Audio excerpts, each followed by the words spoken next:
जालना जिल्ह्याला पुन्हा अवकाळी पावसाचा तडाखा बसलाय। सलग 3 दिवस पावसाने हजेरी लावली। आणखी 8 दिवस पाऊस पडणार असल्याचा हवामान विभागाचा इशारा।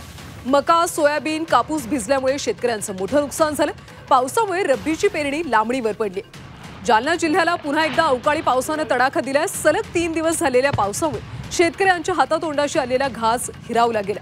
कापूस, मका, सोयाबीन ही पिकं भिजलीत, त्यामुळे शेतकऱ्यांना मोठा आर्थिक फटका बसला। दरम्यान आणखी 8 दिवस जिल्ह्यात पावसाचा अंदाज असून या पावसामुळे रब्बी पेरणीची मशागत थांबली, त्यामुळे रब्बीची पेरणी देखील उशिरा होण्याची शक्यता आहे। पावसामुळे शेतातल्या वेचणीला आलेल्या कापसाच्या वाती झाल्या। सरकारने तात्काळ मदत द्यावी अशी मागणी आता शेतकऱ्यांनी केली आहे। पाऊस तर भरपूर झाला, आता 5-7 दिवस झाले सारखा पाऊस चालू आहे। तर नुकसान इतकं झालं की कापसाचं बोंड पण नाही वेचलेलं घरात आणलेलं। अजून जेवढा कापूस फुटलेला आहे तेवढा शेतामध्येच आहे। आणि आता नेमक्याच बाया रिकाम्या झाल्या, त्या समजा सोयाबीन काढून त्या समजा त्या बायाच बोलून आपला कापूस वेचायचा होता मंजूर बोलून, पण तो पण कापूस पूर्ण भिजल्या गेला। तर इतके त्या कापसामध्ये आतमध्ये सरकी फुगली आणि कोंब त्याला आतमध्ये तयार झाली सरकीमध्ये।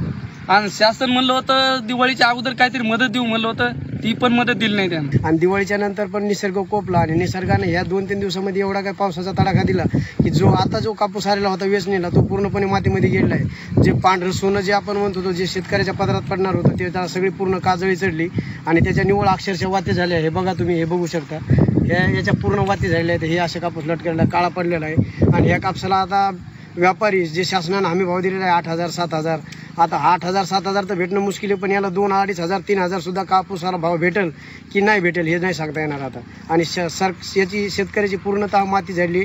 सरकारच्याच भरोश्यावर आता जे काय सरकार अनुदान देईल आणि दुष्काळी मदत मला तरी वाटते सरकारनं कमीत कमी 50,000 रुपये हेक्टरी द्यावा।